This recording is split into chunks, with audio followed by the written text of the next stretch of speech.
Au fin fond de la forêt amazonienne vit un peuple qui pourrait révolutionner nos connaissances sur le langage humain. Ils nomment leur langue le Iaichehe, ce qui signifie l'esprit clair. Notre langue, elle, c'est l'Apagaiso, esprit tortueux, esprit tordu. La mission de Daniel Everett était d'apporter la bonne parole à la tribu isolée des Piranhas. Je devais traduire la Bible pour ce peuple qui n'y avait pas accès dans sa langue. Mais le missionnaire s'est retrouvé face à un peuple si heureux que c'est lui qui a adopté leur philosophie. J'étais un fervent chrétien. Maintenant, je suis athée. Mais les découvertes d'Everett sur leur façon de communiquer étaient encore plus extraordinaires. D'après lui, la grammaire des Piranhas enfreint l'une des règles fondamentales des langues humaines. De l'autre côté de la planète, cette thèse a déclenché une véritable guerre d'opinion. J'ai reçu des lettres d'insultes. Bon nombre de ces attaques étaient empreintes de méchanceté et de haine. Tout cela n'a rien à voir avec la nature du langage. Ça n'a aucun sens. Selon moi, il sait qu'il a tort. J'en suis persuadé. J'étais consterné quand j'ai lu que Chomsky considérait Dan comme un charlatan. C'est inacceptable. Maintenant qu'il est devenu professeur de linguistique, la nouvelle mission de Daniel Everett est de confirmer sa théorie très controversée.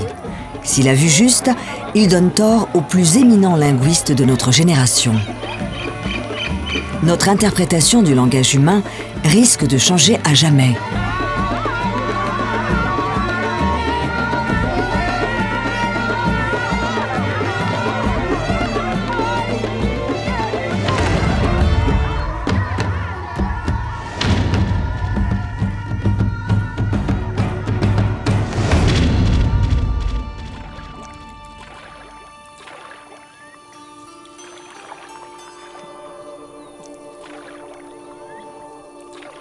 Dans un coin reculé de l'Amazonie brésilienne, vivent les 400 derniers membres de la tribu des Piranhas.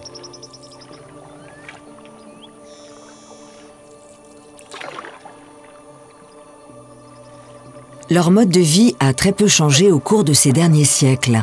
Néanmoins, une des caractéristiques de la culture Piranha a attiré l'attention du reste du monde. Il s'agit de leur façon de communiquer. Le piranha peut être parlé, fredonné, chanté et même sifflé.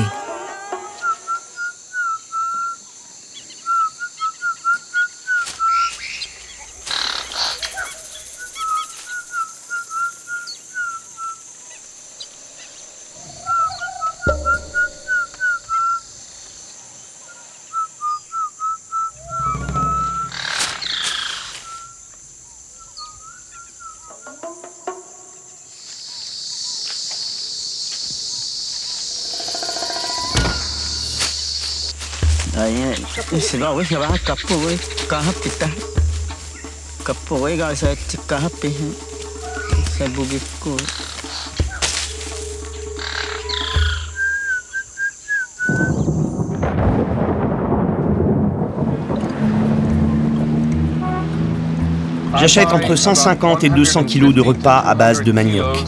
Dans la région, on appelle ça des farinhas.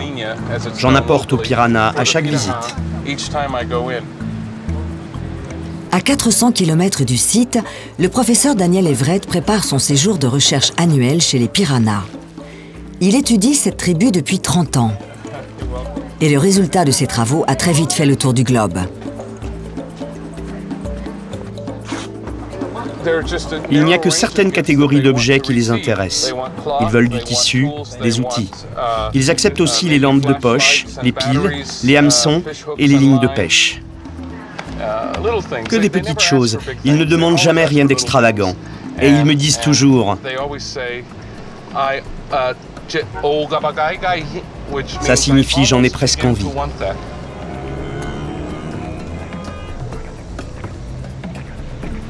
Ce professeur de linguistique, qui est aussi le doyen de son université, est persuadé que la langue des piranhas est si atypique qu'elle remet en question la théorie la plus répandue sur le langage humain. Ces revendications sont très controversées et beaucoup de linguistes considèrent qu'Everett a tort. C'est très important que j'apporte ces cadeaux aux piranhas. Tout d'abord, cela leur prouve que je suis reconnaissant de l'aide qu'ils me fournissent. Ils ne connaissent pas la valeur des informations qu'ils me donnent, mais ils savent qu'elles sont très précieuses pour mon travail.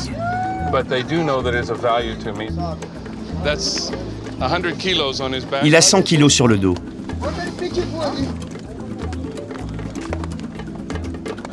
Lui, il a seulement 50 kilos.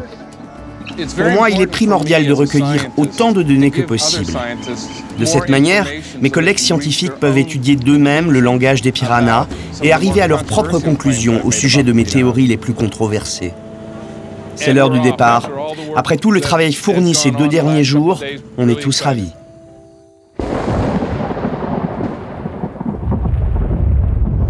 Les piranhas vivent dans 4 villages répartis le long de la rivière Maici, un cours d'eau affluent de l'Amazone.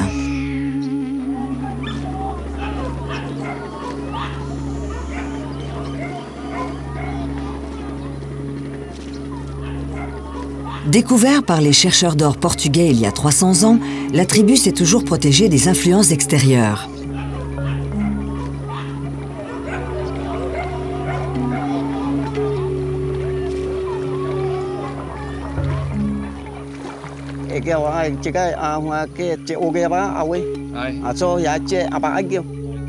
Les piranhas sont la seule communauté d'Amazonie à ne parler que leur langue maternelle.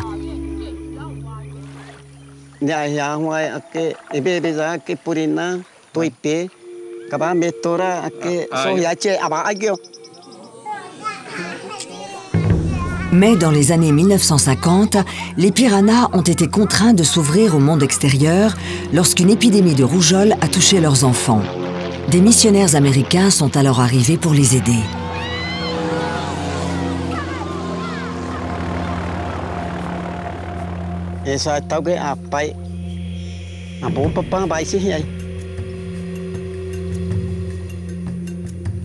Mais le but de ces visiteurs n'était pas seulement d'apporter des médicaments.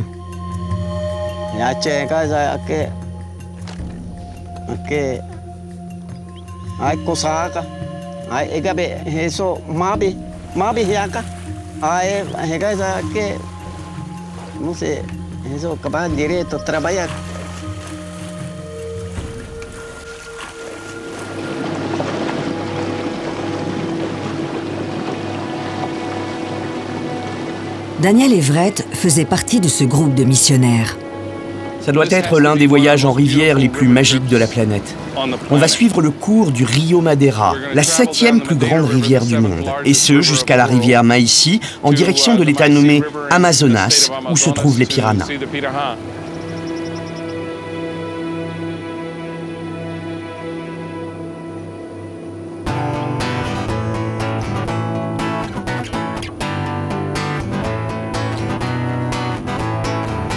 Everett a fait ce voyage pour la première fois accompagné de sa famille en 1977.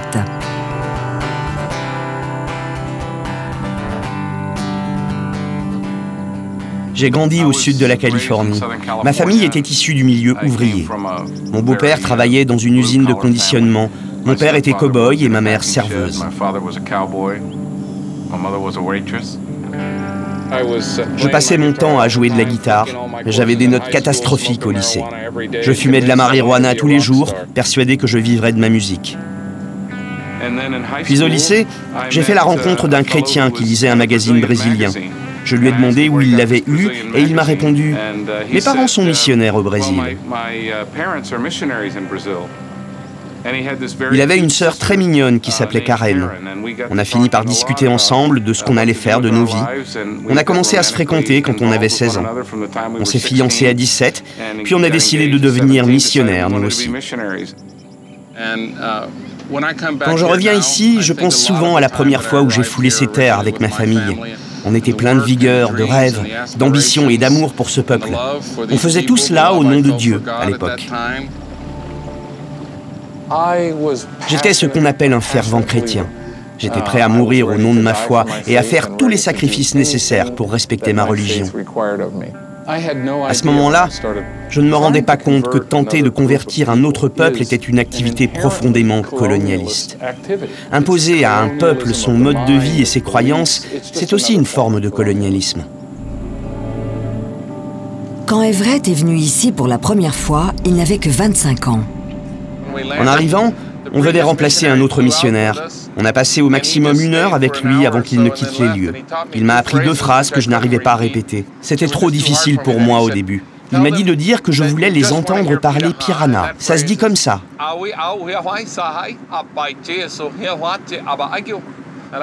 Je n'arrivais pas à retenir cette phrase. Comme je ne savais pas quoi dire, je me suis retrouvé un peu perdu en arrivant au village. Là, c'est un Pirana. Notre premier Pirana. Je descends.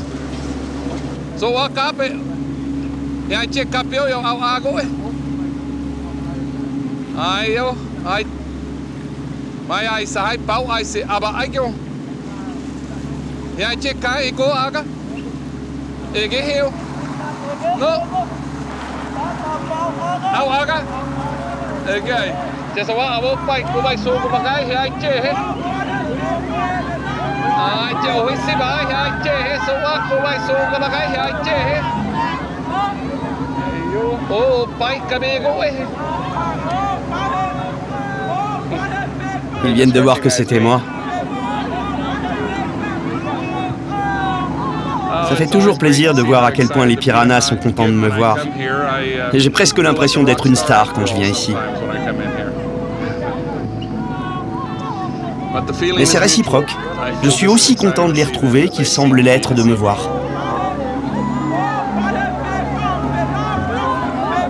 Aujourd'hui encore, très peu de visiteurs entreprennent ce voyage en bateau de 4 jours pour aller chez les Piranas.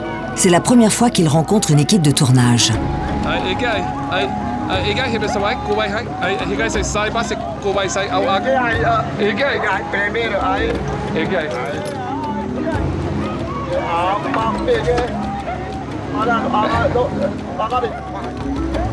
Les vêtements des Piranas sont leur seule concession au monde moderne. Aucun des bâtiments n'est permanent, ils ne cultivent pas la terre et comptent entièrement sur la nature pour subvenir à leurs besoins.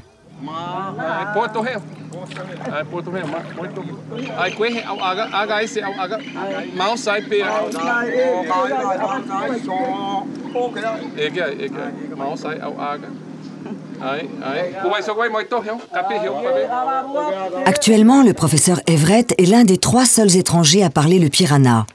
Les 2 autres sont son ex-femme et le missionnaire qui l'avait remplacé.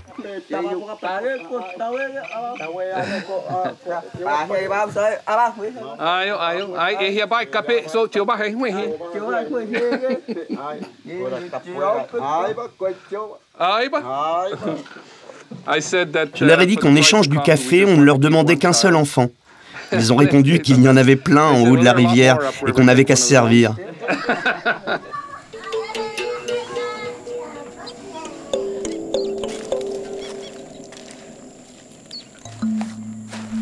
Everett et sa famille ont vécu ici par intermittence pendant plus de 30 ans. C'est tout ce qui reste de ma maison. Quelques piquets de maintien, par-ci, par-là. J'ai élevé mes enfants à cet endroit pendant plusieurs années. J'ai vécu 8 ans ici. J'avais une grande maison dans le style Pirana.